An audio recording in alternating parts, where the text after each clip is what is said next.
welcome back to NODNARB'S Closet. I am your greasy host, Brandon, and I run EDAW'S End. And with me today, I forgot to mention, this EDAW'S End is about to have a colonoscopy in about 3 days and counting. Thoughts and prayers. And with me today, I have Greg Horton from Electi Studios, founder and owner. How are you doing today? I'm also going to have the call. Perfect. Oh my, should we reschedule, Greg? No. Can we do this at the same time as our colonoscopy? I have a dry sense of humor, so hopefully I don't snag you too much with that. I'm not having a colonoscopy.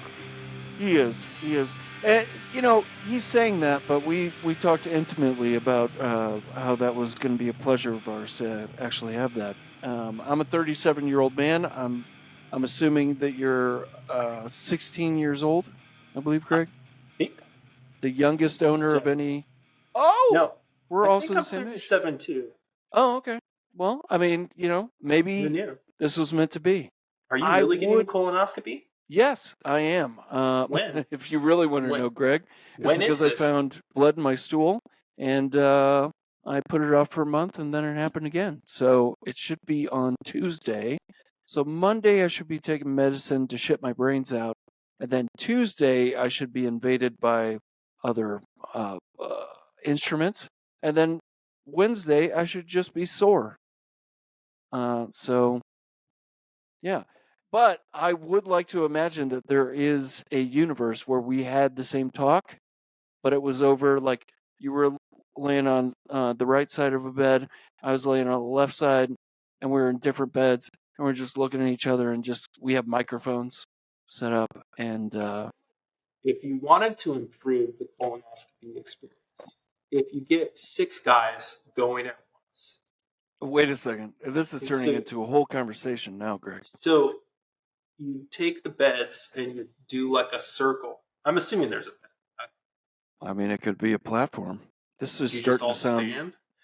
But then, this is starting to sound erotic. Well, you're looking at each other in each other's eyes, so that's deep connection. Oh, yeah. But, I think men would enjoy that. I think so, too. I think that they would maybe let down their guard a little bit on the homophobia in the world, maybe. And just enjoy a nice body cleansing moment where their flatulence is let out at a dire pace. Yeah. Basically.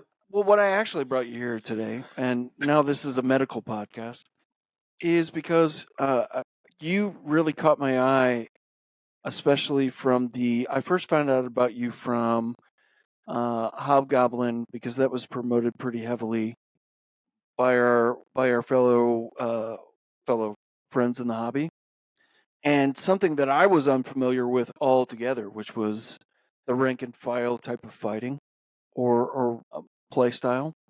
And I love the art because I follow that artist. I can't remember his name. It's Christian Ortiz. Yeah, I fucking follow. Actually, you may want to edit this out. I think he's pretty. I think he's pretty sensitive. That artist is Cron. CRON. No, we like to pretend that editing doesn't hold a place here, but Crom is fantastic, and I've loved every single thing that he's done. I'm not a very cartoonish or a little bit like cartoonish-esque type of individual whenever it comes to art. It's very serious and dire and very Elden Ring, but that really struck a chord with me. And then I started to dive into you, and then I started like really kind of stalking you and trying to figure out if you were going to get a colonoscopy. And then I found that you were around the same age and going through a little bit of a midlife crisis like myself. So I was really intrigued by you. Why don't we start off with how did you begin your journey with Electi Studios? I was looking for creative. I was just working at a creative agency. I was really happy at, but I don't know.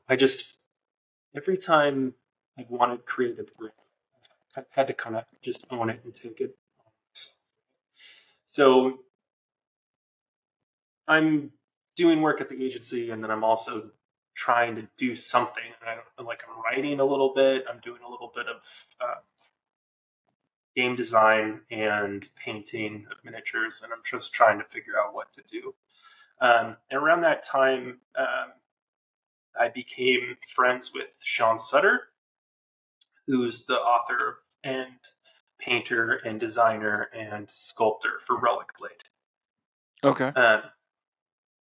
And he was telling me about this magazine that he's starting with the author of Frostgrave and the author of Gaslands and the author of This Is Jesus. Not a Test and the author and Ash Barker from Guerrilla Miniature Games. And Some I'm big thinking, names, yeah. yeah, I'm thinking, thanks a lot, pal, for telling me about this while I'm just like sitting around wishing I could be involved in something like that. And then the Yeah. next day I was like, wait, were you inviting me to be a part of that? He was like, Yeah. yes, I was. So I met with them, and um, we we set out on the adventure called Blaster. And then from there, it grew quickly, and uh, the guys started getting really ambitious and starting to create bigger and bigger things. Like Sean created Sludge in Blaster Volume 3, and with that ambition, we were doing kind of crazier heavy lifting in terms of editorial, layout, graphic design. All of these things were having to be better and better and better. And as I was Right. going, I realized, oh, dude, I could make books and make magazines for games.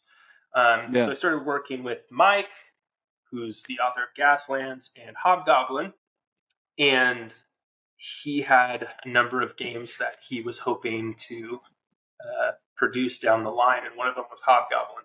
So that's how I got. Once I had Hobgoblin with Mike, there was a reason to choose a job and not work two at the same time Yeah. and risk the biscuit. Well, and like I said before, that's like kind of a before we got on here, kind of like a dream job, especially in this hobby. I mean, that's dope as hell. I know the creative tinge to it. I've been since I was 10 playing D&D, and always was a was a illustrator. But whenever I was a kid, well, illustrator as a kid. Uh, but I really started. It really peaked out to me getting a little bit older, like I needed to take that creative hold again. So I get that entirely. It's one of those things that probably drives you as well as myself. How Um, old were you when you started uh, returning to like that kind of creative endeavor? I think the first thing was so I played D&D until I was from 10 to about 16, and then I stopped for a little bit because college and girls and drinking and smoking weed and all those other wonderful things. And then I got back on it whenever I was in the military in Italy, and I was like, fuck it, I'm going to try and be a DM. I had never been a DM whatsoever. And telling those stories was kind of like my first tinge and getting into the creative mindset. I love to tell stories and create ambience around it. But then, as far as painting, I never thought I could do it. Never in a million years. And I just picked up a brush. I was like, it was in 2020. I think this is a lifestyle now. I don't think that I'll ever stop doing it. I think it's Cool. probably the greatest thing that's happened in my life in a long time, like individually. Um, what did you did you start off somewhere before and then kind of drop off just like myself, or? I don't think so. I think I had like a slow burn really from childhood, which 10. I think I was around that age. I started like my friends were playing a simplified version of D&D that they called the game. And Dope. uh, my friend Noel, who recently passed away like last month, Oh, so I've okay. been reflecting about it a lot, is he would talk about like critical effects and these other things that are like kind of game mechanics. So we were Mm-hmm. talking about games at that level at about 10. Um, and it really, like, I started getting really interested in that. And I'm like more of a sci-fi guy in in, in my early years. So Yeah. I took my Doom manual, how computer games used to come with manuals.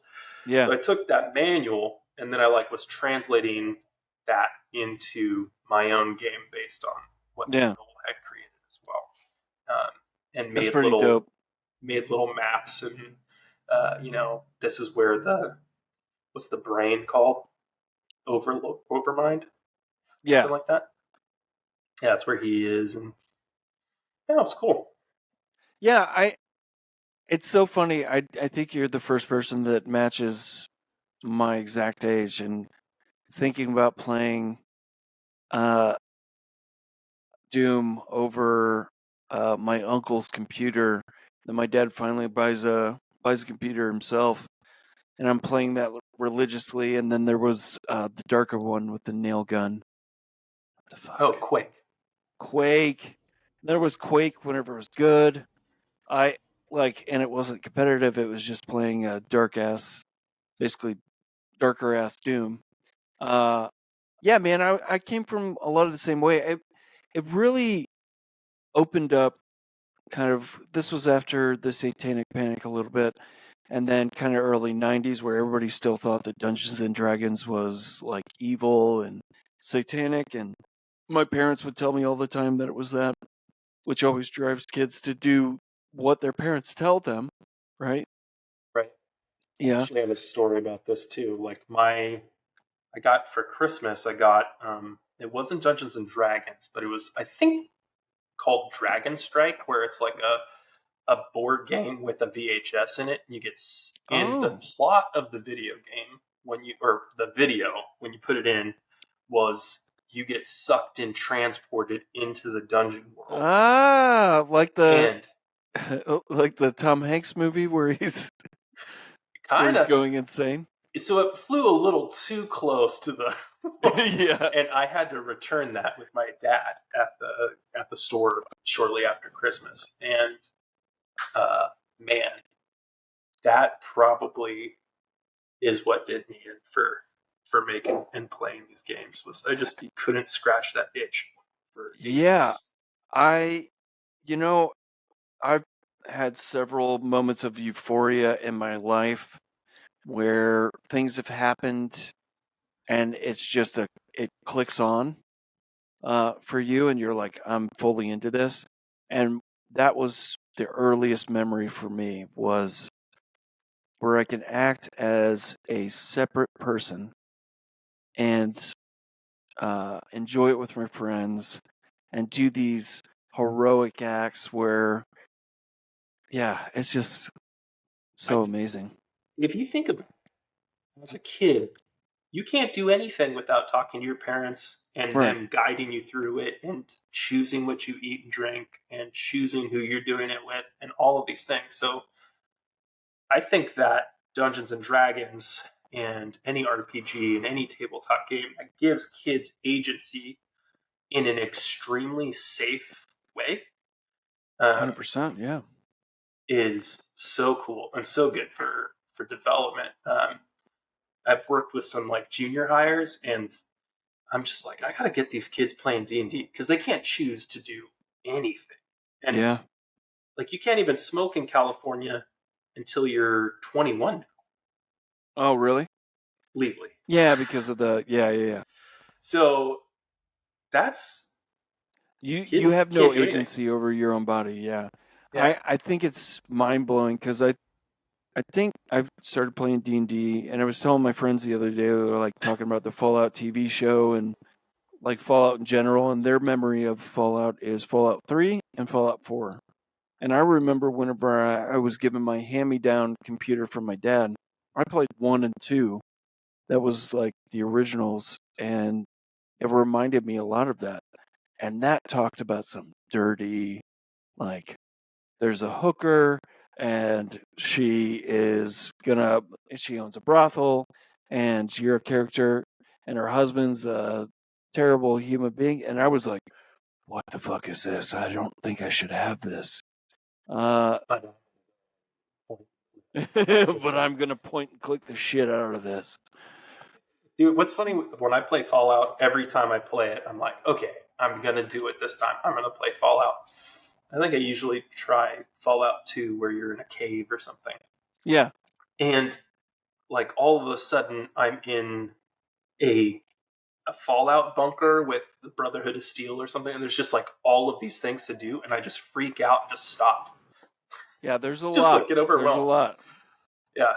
And to me, that was my scatterbrain self was like, I fucking want this. Oh yeah. There's blood. There's pixelated blood. That's weird. I like Yeah. that.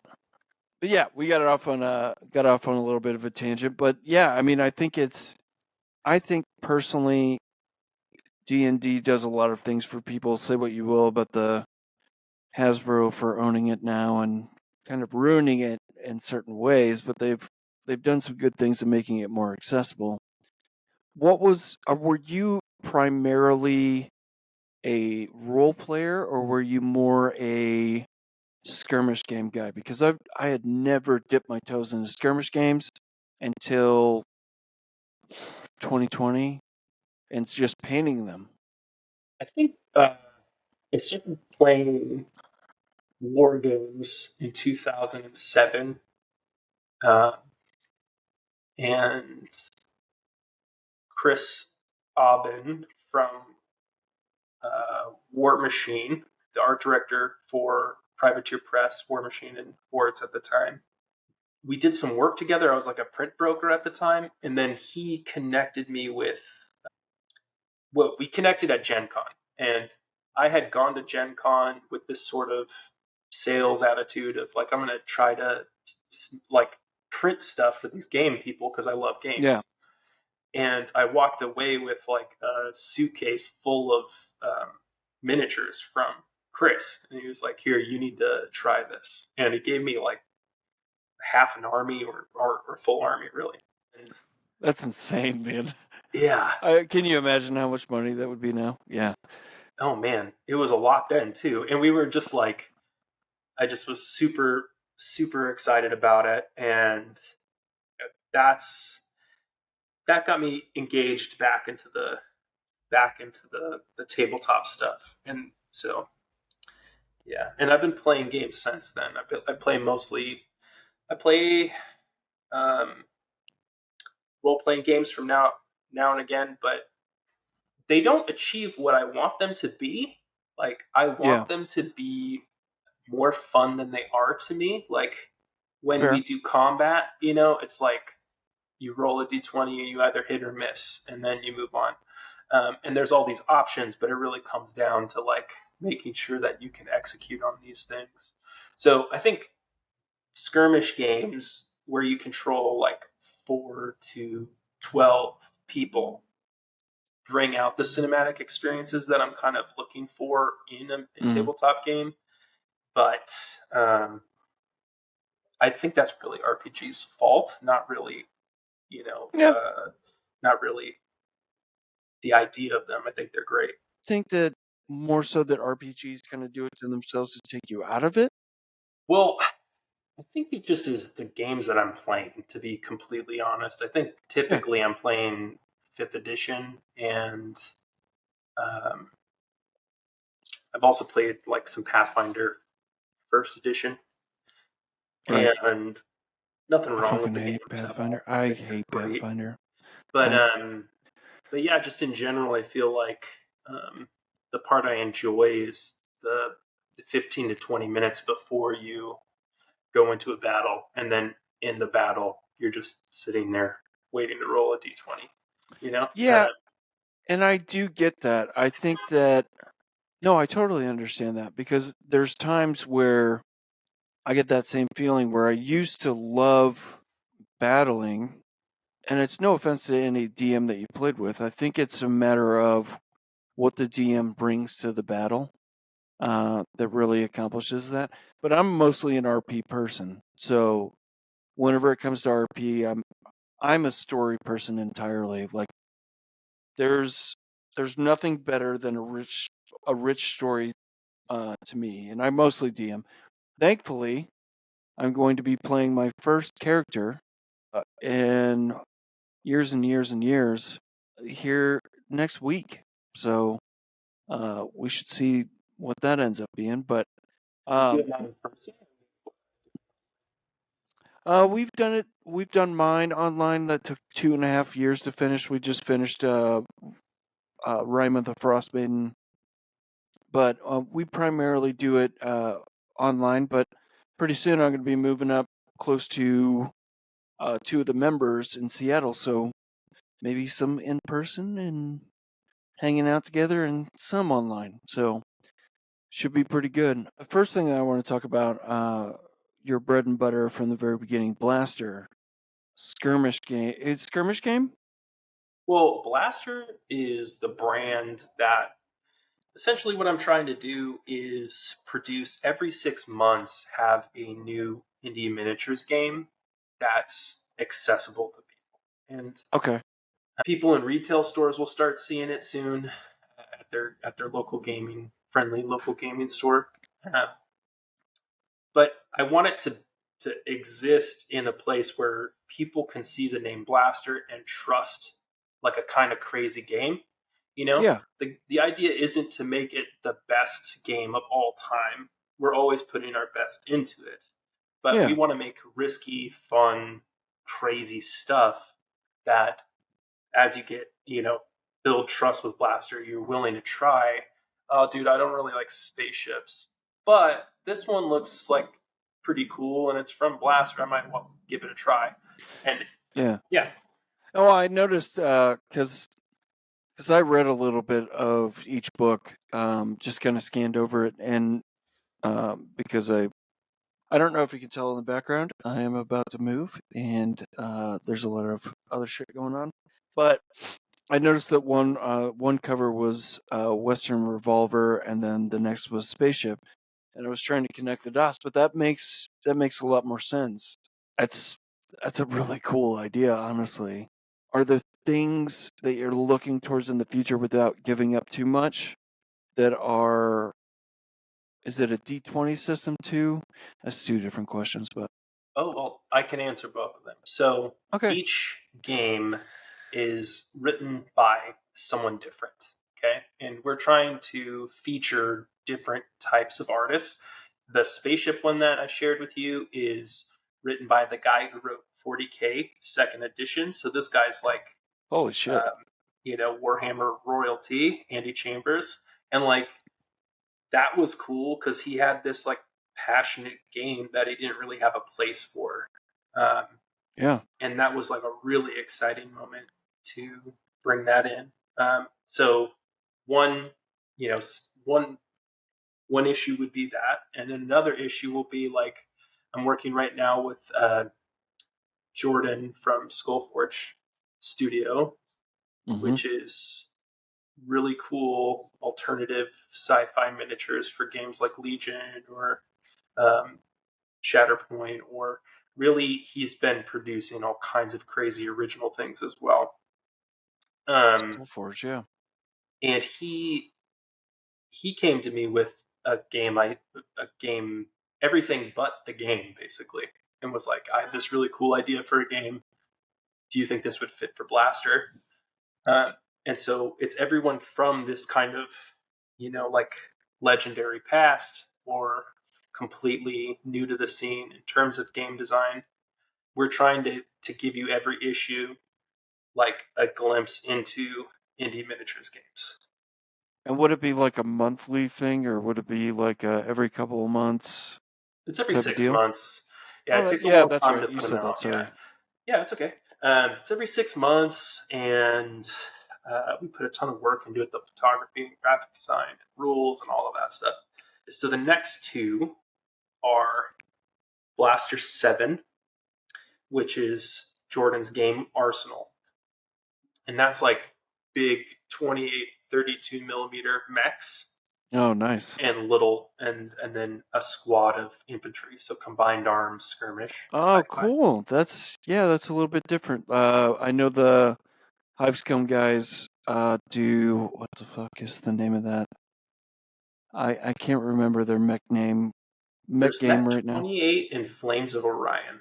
Flames of Orion. Yes. So That's a Flames of big one. Orion is kind of like a different scale. It's like, I think it's 6 millimeter scale. So Yeah. the mechs are like as tall as a normal trooper in a miniature game. Yeah. But in Arsenal, the troops are going to be, the infantry are the same size as usual, and then the And mechs then the are mechs are much bigger. much larger. Yeah, That's fucking awesome. yeah, it's Yeah. pretty cool. Yeah, Um, I love the idea of that. I mostly everything I think of now is in a always goes to my mind is what can I paint and what I can broaden my horizons with. I work with a lot of squash, which is what me and Cole call it, which is gouache, gouache, whatever. Who gives a what fuck? is It's squash? squash. I like have oils. Is that wash? So gouache is more of a flat paint. Okay. It's it dries very quickly. It's more of your undertones is what I do with it. More of your like armpits and your. I even paint like undertones of certain. On my latest one, the anti-Lorian, I painted a lot of it in gouache and then came over the top of it with oil, like an oil wash, and then I paint with oils. But I mean, it's more of a flat paint. Comes out in a very matte color, and then you got your oils that are coming up shinier until you put a clear coat over them, which I do. Um, Depending on if it's blood, I'm not going to do that. But yeah, they're they're just kind of an undertone, kind of a. I take it as like kind of a paint by numbers type of deal, and it kind of like schedules out exactly where I want it to go, points out certain things. But yeah, that's kind of what squash is. For me, clinically unfun, and I hesitate to bring this up because interacting with Hive Scum people, I absolutely love them. I think their work is fantastic. Yeah. I think the creativity and fun that they're bringing to the hobby is amazing. I have no idea how to do what they're doing. Like when Yeah. I sit down, I am a box art guy. Like there's a couple of times when I'm listening to the podcast where I'm like, oh, I'm the guy that they're Oh, talking. because they bring up box art, yeah. It'll be like that guy. Um, But I which is think there's still a place for that, you know? I Yeah, mean, totally. And I know that I know that they're not really anti that person either. Um I just think it's awesome what everybody's doing. It's just like uh especially for Hobgoblin, we had some work done by Matt Ross, and the the miniatures that were in the pictures were amazing. And then when they were delivered, I just remember like just being blown away by the depth of how that style of painting, specifically Matt's style, just yeah. what he had like all these viridians and reds and oranges that were really Yeah, smart. he just, I Um, mean, and for coming from an art major guy that he is, he uses, I forget whatever palette, but he's a very trained artist and he'll talk shit about his own stuff all the time. He's very humble. He's like, I can't really paint. I'm just slapping together. Fuck off. But yeah, those verdigris styles, that patina, like I remember seeing those in the rank and file, and I'm the one thing I can't keep up with is so many fucking games that are going on. yeah, I think with rank and file, especially one of it's punishing creating that many miniatures for the table. And it, but seeing those miniatures cramped together in rank and flank, or rank and Is file, and just like the sheer, like no clear coats head thing he did for Smash Bash, yeah, uh, with just all the troops on there. yeah, Sometimes just yeah, quantity yeah, is a quality of all of its own, where it's just like, it's really incredible what those yeah. It games look is, like. and Matt taught me something. I was always trying. Whenever I started kit bashing, I was always trying to do like replace everything on the miniature. And what I found out from Matt was just change one or two things. Like, what the fuck? What does it matter? You're still kit bashing. Sometimes the simplest way is the best way. And I am super impressed. And I haven't got to talk to No Clear Coat yet, but he's later this calendar year for all of Hivescum, but on the pod. But I am blown away. Like, I never, coming from the Pocket Pussy Smash Bash that he did last year and making this new one, I was like, what the fuck? Where did that come from, bro? That blew my mind. And there's a lot of things that blow my mind. But every year, every single Smash Bash, the past 2 years, every single time I create something, I'm like, man, gave it my all, did my all. And then I see these things and I'm like, all right, got to step it up next year because everything is so next level. It's insane. One of the biggest things for me is that creating the games that we do for Blaster, we're always very conscious. I like to say we reserve the right to make cool shit. So we're gonna make miniatures for Arsenal. They're awesome, Right. and we hope that you use them and enjoy them and love them. Well, But if you're making your own mechs and making your own infantry, we purposely leave room for that. In this volume, you're like, basically corporations are so far from their assets that they hire mercenary companies to protect them from other corporations. And so your infantry are part of a mercenary security operator. And so you get to design your own security operator, or you could use one of the ones in the book if you're more book art like or box art like me. But leaving room for that creativity is, if you look into the history of Warhammer and 40K, if you look into it, that's what really cemented it as a thing. Like, it invited people to create Space Marine factions and these other things that stirred kind of creativity and excitement around their work. And I would say it even created the foundation for what makes Ultramarines exciting, is that yeah, they're kind of like, this is what we came up with. right, And everyone's right. like, oh, that's also cool. Like, from your minds, that's great.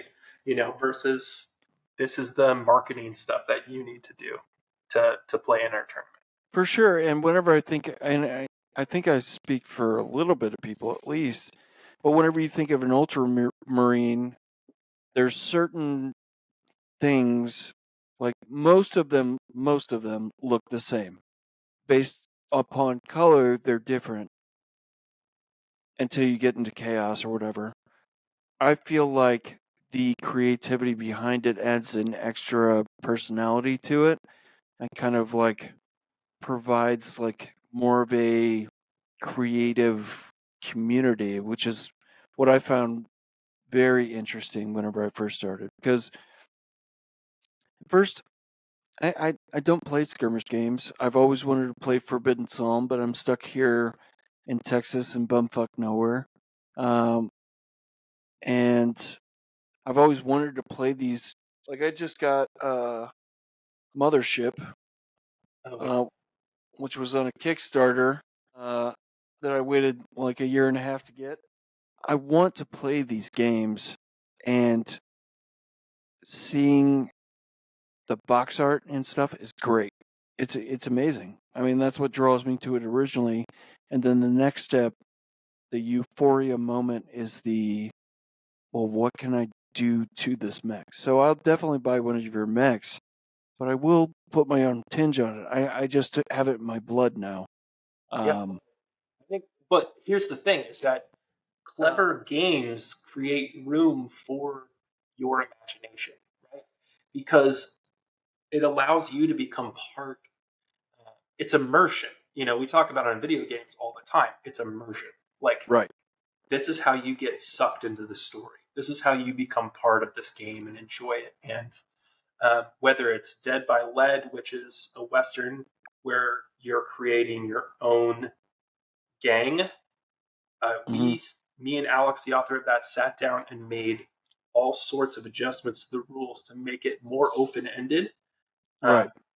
so that there's no right or wrong side. There's We wanted to leave room for people to find their own spot in this kind of mythical West. Uh, Yeah. and yeah, I think that's really important to get people excited and sucked into your game. For sure. And that's the reason why I think, I mean, look at the cartel, Morkborg. I love that idea that other people can pick that game up and just pump out whatever the fuck they want. Like I have a whole tarot deck for Morkborg that is set in the same realm, but you got like alternate universe World War II, you got all these different things, and that's what I appreciate about your games is that you're spanning out from Blaster and pretty much creating your own Morkborg cult in a way because you're doing something different every single time, and that's I I didn't know that before, and actually gain appreciation for it even better now that you say that. Yeah, I mean, I really also look at that as a point of inspiration. I think that Mork Borg did an incredible job of also sharing the idea, and it's just as blown the top off of uh, tabletop games, both sides, tabletop RPGs and skirmish games and miniature games, uh, and really raised the bar. People like I've had people come up and you know compliment the graphic design in Blaster, and Yeah, for it's great. context, I've never had that experience before. No, Really? not even like, not yeah. I mean, nobody's like this. This brand you did for the water agency in Sonoma. Like Yeah. nobody's like, wow, look at that sign. It's really nice. Oh But in man, Blaster, people are like, dang, dude, this is looking really good.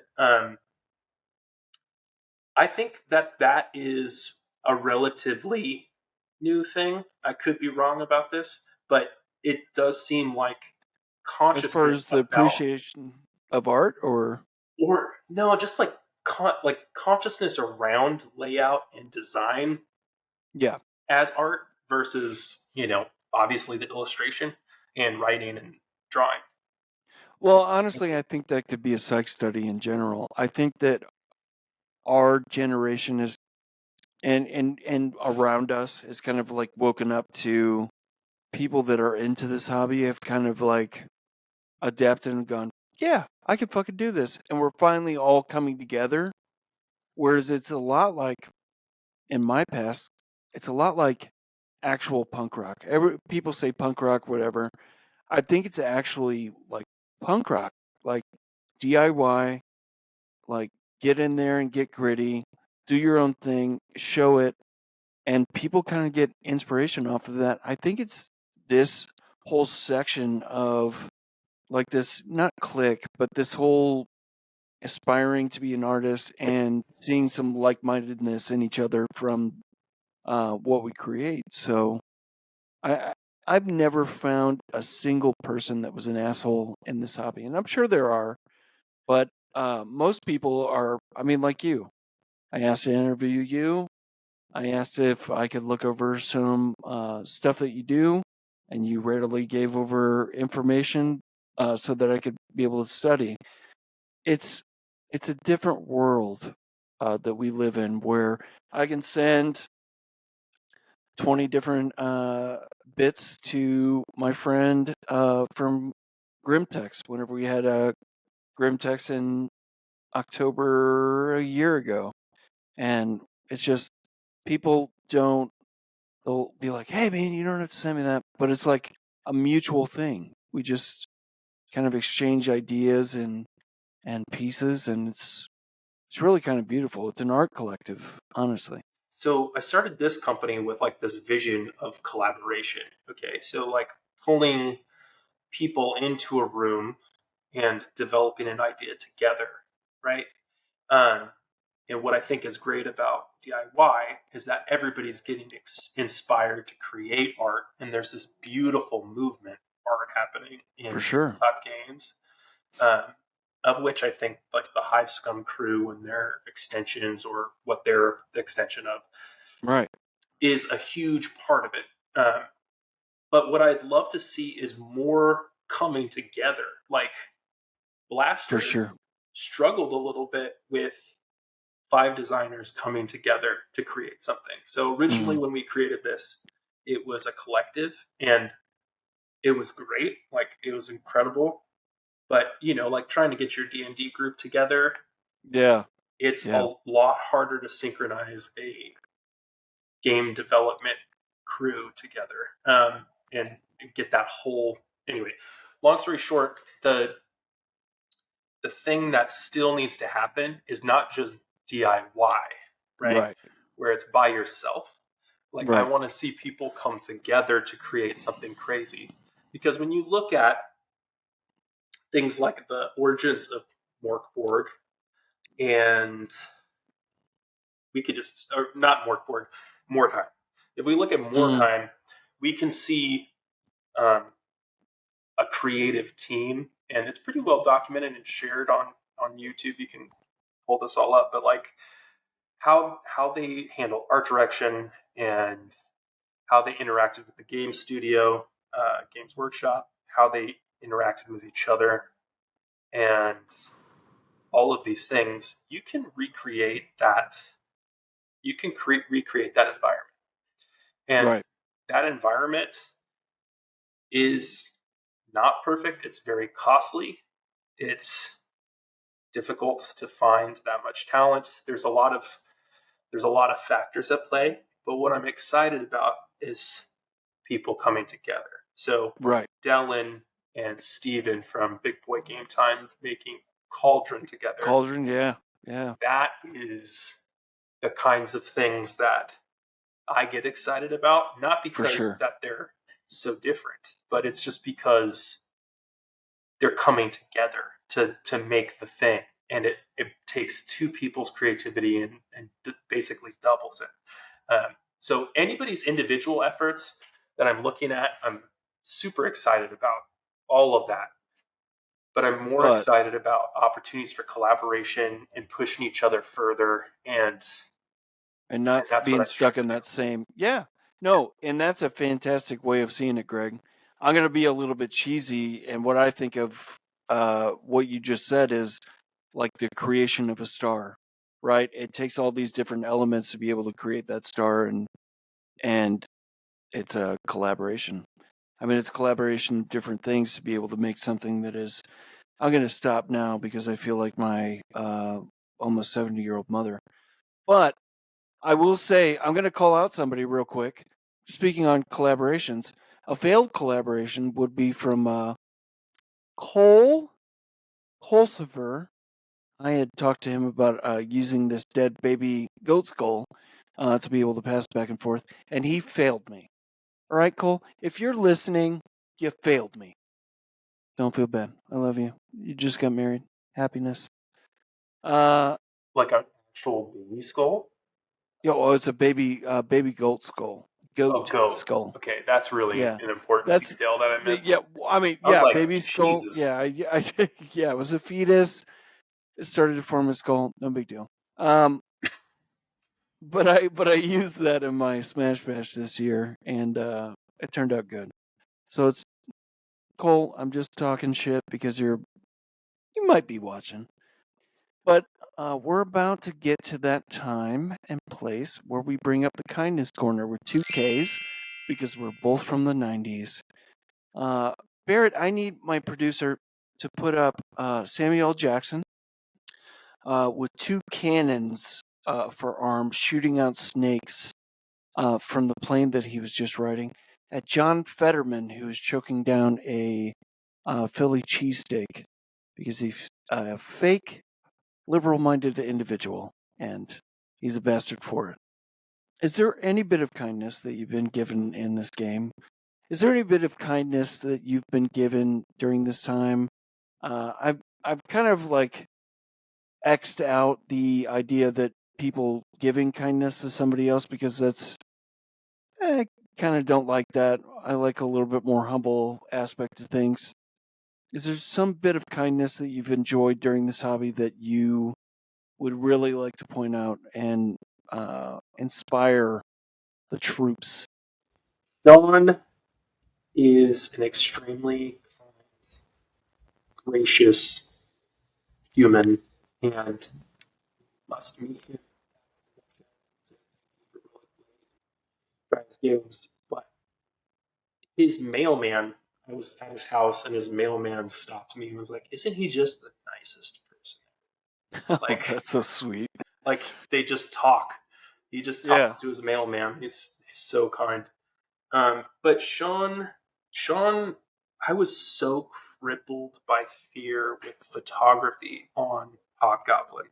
I had back-to-back issues with basically just wearing out painters with huge armies.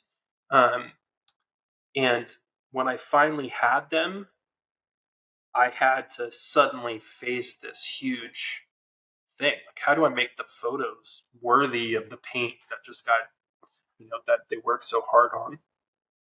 And Sean invited me over, and we drank beer and took pictures, and he just poured a bunch of time into it. And I went home, and I still was nervous that I didn't have enough photography, and then I'd have to figure out some way to get more photography. And then even if I did, would it be as good as what Sean did? And uh, I asked him, "Hey, you mind if I come back over and take some photos?"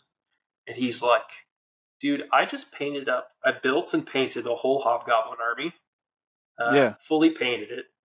I'm really excited how they look, and I'm just going to take some pictures for you and send them over." And I mean, he's basically single-handedly responsible for the photography in that book.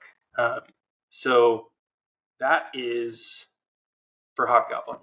So he's an incredible person, and I'm very thankful for him. Yeah, man. I think I could be wrong. Maybe Baharath had said something or Apocrypha now, but you were the first person without hesitation had mentioned somebody. Um, so we'll talk shit about them. Whenever I go back over the videos, I'll probably be wrong. But that's amazing, dude, because honestly, the thing that points out to me, like, this community is so special to me. I never thought that I would ever find this in my 30s, late 30s especially. And I think that this is one of the greatest things that we could ever do. And the objective of this podcast is to point light at people that may be well known, but also not so well known. We have several people on the calendar that have really surprised me. I look forward to actually moving to a place where more people will play games like you've made, uh, so that I can do those things, because I think it's an interesting endeavor to be able to do something with friends where you have to learn along the way. Is there anything that you want to point out that could be happening in the future? Any colonoscopy techniques that you prefer over the other? Do you bring Cheetos? Do you assist in the colonoscopy? Do you watch from your third eye? What do you have to say? What's coming next? We have cool stuff happening in Electi. We're trying to do things with Illustrator. Like we just did a game actually written by Dylan and his friend Kai Browning. I did something strange where I got the illustration and the design done by the same artist, and I'm paying them a royalty like the game designer. And the hope is Oh, that's they yeah, that they can take ownership of it, of the whole thing. Like, so yeah. when you see this book, it's like his expression of this stuff.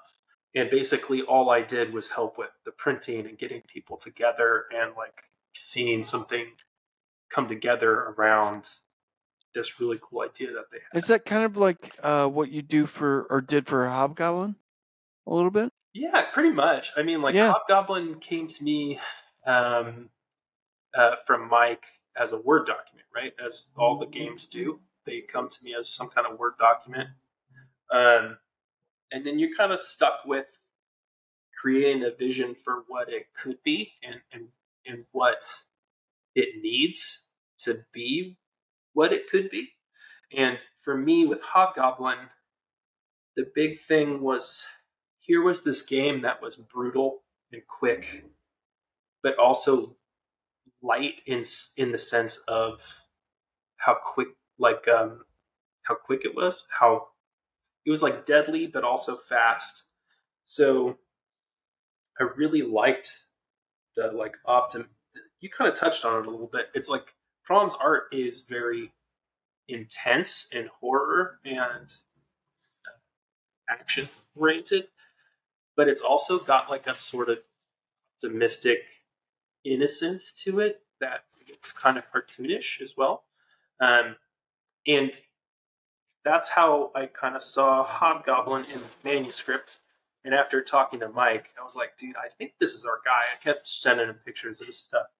Um, I wish I brought up ownership with him. We just did like work for hire illustration, but we did intentionally keep it all with him so that it would be mostly